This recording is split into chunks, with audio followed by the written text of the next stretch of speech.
एक तरफ मिहिर, रिधिमा और सुधा वहां से कैसे भागना है और ऋषित से कैसे बचकर निकलना है ये सोच रहे थे। वहीं दूसरी तरफ ऋषित किसी तरह खुद को संभाल कर डीएनए टेस्ट की रिपोर्ट का इंतजार कर रहा था। वो दिन जैसे तैसे करके कट गया। अगले दिन दोपहर को चिराग ऋषित के पास आया। चिराग को देखते ही ऋषित उस पर बरसते हुए बोला, कहाँ गायब हो गए थे तुम? और डीएनए टेस्ट की रिपोर्ट अब तक क्यों नहीं आई? चिराग थोड़ा डरते हुए बोला, सर सॉरी, वो मेरी डॉक्टर से बात हुई है, थोड़ी देर में रिपोर्ट्स भी आ जाएंगी। ऋषित ने अपनी मुट्ठी कस ली। ऋषित को ऐसे देख चिराग ने धीरे से कहा, सर वो आपने सुधा और मिहिर सक्सेना की इंफॉर्मेशन निकालने को कहा था, तो मुझे उनकी कुछ इंफॉर्मेशन मिली है। चिराग को घूरते हुए ऋषित ने हंसते हुए कहा, तो क्या तुम मुझे वो इंफॉर्मेशन बताने के लिए किसी मुहूर्त का इंतजार कर रहे हो? चिराग फौरन सारी इंफॉर्मेशन बताते हुए बोला, सर सुधा सक्सेना एक रिटायर्ड स्कूल टीचर है और मिहिर सक्सेना उनका इकलौता बेटा है। मिहिर सक्सेना का खुद का इंपोर्ट एक्सपोर्ट का छोटा सा बिजनेस है। जिस फ्लैट पर हम रिधिमा मैडम के लिए गए थे वो फ्लैट सुधा सक्सेना के नाम पर है। वहां पर सक्सेना परिवार कई सालों से रह रहा था।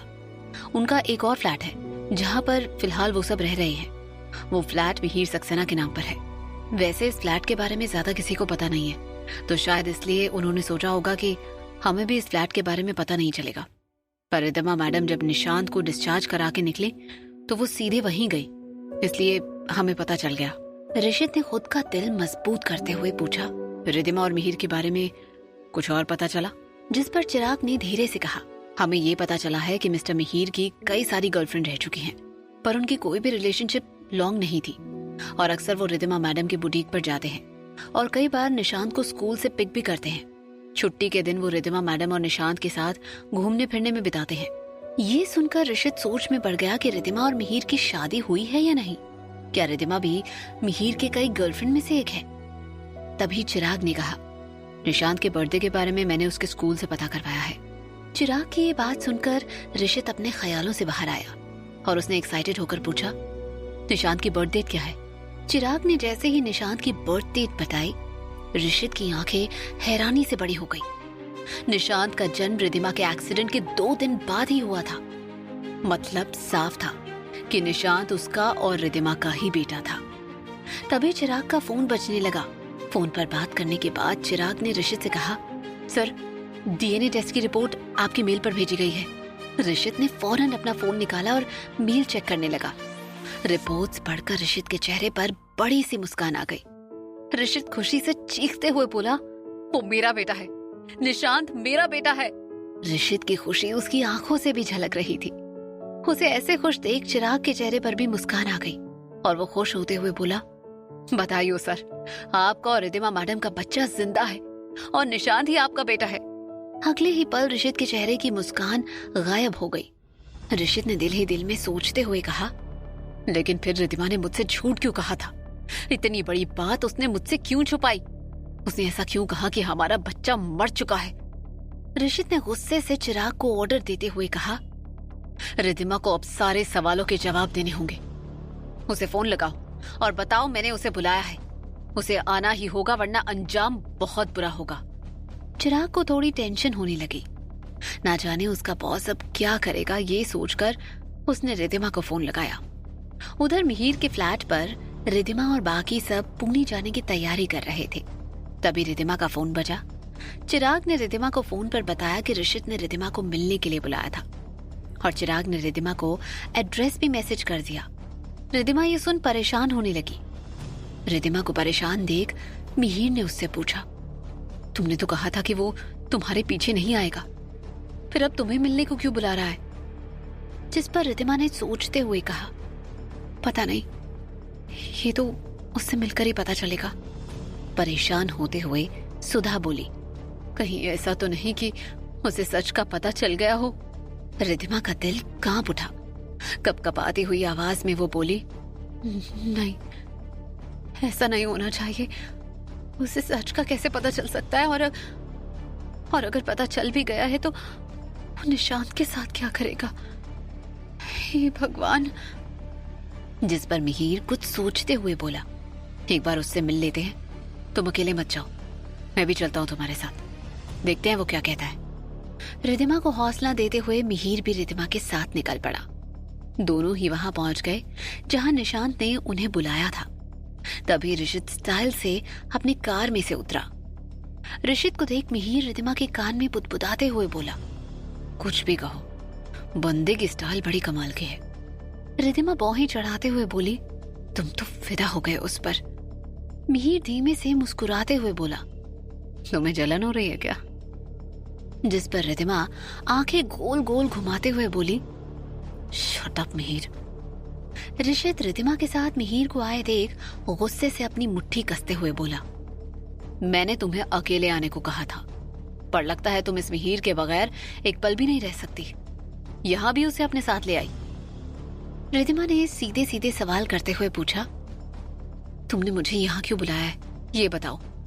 ऋषित रिधिमा को घूरते हुए बोला, ताकि तुम मुझे मेरे सवालों का जवाब दो। रिधिमा गुस्सा होते हुए बोली, तुमने यहां मुझे सवाल जवाब करने के लिए बुलाया है? जिस पर ऋषित ने भी अब सीधे सीधे सवाल करते हुए पूछा, हाँ, लेकिन तुम इतना इरिटेट क्यों हो रही हो? क्या इतनी नफरत है मुझसे कि तुमने मुझे मेरे बेटे निशांत के बारे में भी नहीं बताया? ऋषित की बात सुनकर रिधिमा और मिहिर के तो जैसे होश ही उड़ गए। उन्हें समझ ही नहीं आ रहा था कि ऋषित को निशांत के बारे में कैसे पता चला। किसी तरह खुद को संभालते हुए रिधिमा बोली, क्या क्या बकवास किए जा रहे हो तुम? निशांत तुम्हारा बेटा नहीं है। जिस पर ऋषित ने रिधिमा को घूरते हुए जवाब दिया, मेरे पास डीएनए रिपोर्ट है जिससे ये साबित हो चुका है कि निशांत मेरा ही बेटा है। रिधिमा तो किसी मूर्ख की तरह वैसे ही खड़ी की खड़ी रह गई। उसे समझ ही नहीं आ रहा था कि वो अब क्या करे, अब क्या कहे, अब ऋषित के इरादे क्या हैं, उसे कुछ भी समझ नहीं आ रहा था। ऋषित गुस्से से घूरते हुए रिधिमा से बोला, अब भी यही कहोगी कि निशांत मेरा बेटा नहीं है? रिधिमा जानती थी कि डीएनए रिपोर्ट का मतलब अब ये था कि वो अब ऋषित से कुछ भी नहीं छुपा सकती थी। इसीलिए वो गुस्से से चिल्लाते हुए बोली, हाँ हाँ, है वो तुम्हारा और मेरा बेटा, लेकिन तुम उसे अपना बेटा कहने का हक खो चुके हो। वो अब सिर्फ मेरा बच्चा है, तुम्हारा उस पर कोई हक नहीं, और ना ही उसके बारे में जानने का तुम्हें कोई हक है। ऋषित का गुस्सा भी अब आपे से बाहर हो रहा था। वो भी गुस्से से बोला, हक तो तुम्हें नहीं है रिधिमा मुझे मेरे बच्चे से दूर रखने का। क्या कहा है तुमने उसे कि उसके पापा नहीं है? ऐसा कैसे कर सकती हो तुम रिधिमा? एक छोटे से बच्चे को उसके बाप के प्यार से दूर कैसे रख सकती हो तुम? रिधिमा हंसते हुए बोली, बाप का प्यार? वो बाप जो कभी चाहता ही नहीं था कि उसका बच्चा इस दुनिया में आए। ऋषित ने गुस्से से रिधिमा का हाथ पकड़कर उसे अपनी ओर खींच लिया और चिल्लाते हुए उसने कहा, बकवास बंद करो रिधिमा। मिहिर अब खुद को रोक नहीं पाया और उसने ऋषित को वार्निंग देते हुए कड़ी आवाज में कहा, ऋषित अरोड़ा, अपनी तमीज मत भूलो और रिधिमा से दूर रहो तुम। ऋषित ने अगले ही पल रिधिमा को छोड़ दिया और मिहिर की कॉलर पकड़ते हुए उसने डेंजरस आवाज में कहा, रिधिमा से दूर रहने को कहने वाले तुम होते कौन हो? रिधिमा को लगा कि ऋषित मिहिर को फिर से अपनी गार्ड से पिटवाएगा, इसलिए रिधिमा ऋषित को मिहिर से दूर खींचने की कोशिश करते हुए चिल्लाते हुए बोली, ऋषित अरोड़ा, छोड़ो उसे, मैंने कहा छोड़ो उसे। ऋषित ने मिहिर को छोड़ दिया और फिर से रिधिमा को अपनी तरफ खींचते हुए उसने कहा, इतनी फिक्र है तुम्हें रिधिमा इसकी, इतना प्यार है इससे? क्या तुम मिहिर के साथ रहने के लिए ही 4 साल से वापस नहीं आई? उसके साथ रहने के लिए ही तुमने मुझे मेरे बेटे से दूर रखा। रिधिमा खुद को ऋषित से छुड़ाने की कोशिश करते हुए चिल्लाकर बोली, वजह तुम खुद हो ऋषित, तुम ही सोनिया को लेकर आए थे हमारी जिंदगी में, तुम ही नहीं चाहते थे कि मैं और मेरा बच्चा जिंदा रहे। जिस पर ऋषित ने भी गुस्से से कहा, हाँ जानता हूँ मैं कि सोनिया को लेकर आया था, लेकिन इसका मतलब ये नहीं कि तुम मेरे बच्चे को मुझसे दूर रखकर मुझसे ऐसे बदला लो। रिधिमा ऋषित को पूरी ताकत से अपने से दूर धकेलते हुए चिल्लाकर बोली, तुमसे बदला लेने के लिए मेरे पास बहुत से कारण है ऋषित, लेकिन बदले के लिए मैं कभी भी अपने बच्चे का इस्तेमाल नहीं करूंगी। अब ऋषित का क्या फैसला होगा? क्या रिधिमा अब ऋषित से दूर जा पाएगी?